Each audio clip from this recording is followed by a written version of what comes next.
Throughout the annals of world versus world history, you would be hard-pressed to find a spec as ubiquitous as Firebrand. Jack of all trades and master of some, Firebrand is the core of pretty much any comp you can think of. There is a flaw in the class design, however. Once you show some competency in your role, you know damn well your driver will never let you out of FB jail again. Welcome to the penitentiary. I'll be your warden in this layman's guide to Firebrand.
Sorry, must have been something in my throat. Now, this guide is meant for your average world versus worlder, and as such, I'll be focusing in on a single build in this video, as you could probably write a dissertation on Firebrand with how involved the class can be. For Firebrand in particular, I'll be really focusing on keeping things as simple and concise as possible, as a fair portion of this video will be committed to explaining some game mechanics you need to know to perform optimally. Before we begin, I'll be including a dictionary of abbreviations/common terms at the beginning of this video, which you may refer to at your leisure. Unlike my other guides, we won't be starting with the build first. Instead, we'll have a nice conversation about boon strip priority. In Guild Wars 2, there are two ways you can lose your boons before their duration ends. You can be stripped, and you can be corrupted. And at face value these may seem similar, but they work very differently in function. Outside of some outliers, such as bountiful theft from Thief, boon strips such as those commonly found on Spellbreaker and Mesmer operate on a last in first out basis, similar to a stack for all my CS nerds out there. However, there is an interesting interaction where if, for example, you apply 10 seconds of swiftness, apply 10 seconds of regen, and then apply another 10 seconds of swiftness, the swiftness will be pushed back to the top of the stack. If you then receive an incoming strip at this point, the swiftness will be popped off the stack first, and not the regen. Even though the stack of swiftness is older, refreshing the stack pushed it back to the top of the stack. As far as I know, corruptions don't operate in this way, and instead just randomly corrupt boons, which makes them more or less dangerous depending on the situation. So, how is any of this relevant to Firebrand? A common occurrence in a lot of pug zergs I see is a lack of cover boons, and an abundance of pushing to the top of the stack. As a Firebrand, your main job before anything else is to keep people from losing their legs. If they get corrupted or stand in an outfield or whatever, the onus is on them. But someone standing squarely in stack getting CC'd on engaged or aligned or pulled should happen as rarely as possible. We'll talk about how to mitigate this as we get into the guide, but understanding this concept is more important than anything else you'll be doing, other than proper Aegis usage. So it's important to know and understand this mechanic, and that you properly cover stab, and refrain from overlapping it. Now that we're done with that spiel or you skipped to this point in the video, let's talk about the build. For virtues, we'll be taking bot, mid, bot, giving us an increased duration on our hollow ground, burst cleanse on our F2, and another stun break and stab swords from opening our tome 3. In Valor we take top, bot, bot, giving us a small amount of personal cleanse, another Aegis source, and finally a way to reduce our tome 3 cooldown, which we'll talk about more later. In Firebrand we take bot, mid, top, giving us extra pages to play with, a consistent source of a small amount of quickness, and a potentially very strong source of resistance. For our utilities we take Mantra of Solace as our heal, giving us a consistent source of party Aegis. We also take Hollow Ground, Stand Your Ground, and your choice of either Sanctuary or Mantra of Lore, depending on how the cleanse is feeling in your squad, or for smaller sized groups. This slot in general is fairly mutable, so feel free to play around with it. Finally we take Mantra of Liberation as our elite, no question about that. For gear, we'll be full minstrels with Rune of Leadership, but to be honest, any 25% boon duration rune is fine, if you have trouble sourcing Leadership rune.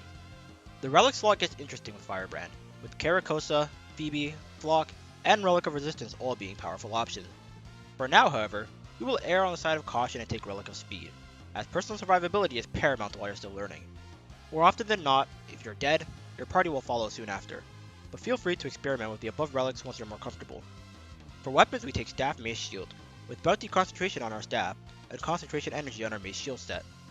Before we move on, make sure you have thick party health bars and always show health bars on, as well as having your squad view and party view instead, as you'll slowly work on developing double vision as you gain proficiency with Firebrand.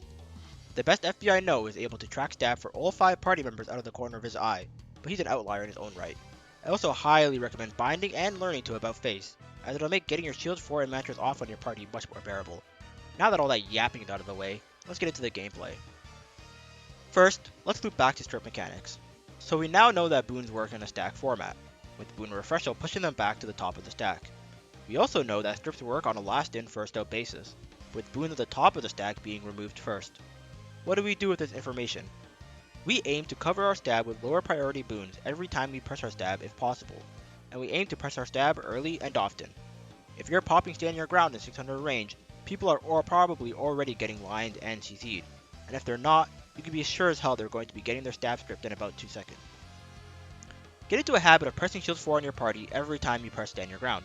The two skills have very similar cooldowns, with shield 4 being 20 seconds and stand your ground being 24 seconds. Incidentally, stand your ground applies the resolution first and the stab second, so the resolution from stand your ground does not cover the stab in terms of strips. So, now that we know to cover, we have to know how to not overlap. If you and your party have multiple stacks of stab, it is extremely counterintuitive to reapply stab, no matter how small. Something as simple as using an elite charge on top of your stand your ground in melee for no reason can very easily get you killed. If DPS is for zoomers and healers are for millennials, Firebrand is a very boomer spec. You want to be slow, methodical, and surgical in your play. You have multiple tools to save singles without overcommitting, but if your party as a whole is in trouble, do not hesitate to dump the bags and communicate that to your driver. Following knowledge comes the execution. What I'll be saying is my own general thoughts on how to play Firebrand, and I am by no means an outstanding FB, but I'm good enough, and my hope is the build choices we make will fill in the gaps we lack as players. For our opening stab, we send stand your ground. Some people like to open with Tome 3, I personally disagree. Get your SYG out and keep it on cooldown as much as possible without wasting it. It's your bread and butter stab, and don't forget to cover it. From there, we have initiative in the fight we want to play proactively. That means opening Tome 1 for pulls, lining with our staff, and knocking people around with shield, and generally being a disruptive source. From the back foot, we play defensively, looking for stun break opportunities with our elite, continuing to bury our stab in garbage boons, and opening Tome 2 for burst cleanse while we rotate Aegis using our heal and mace.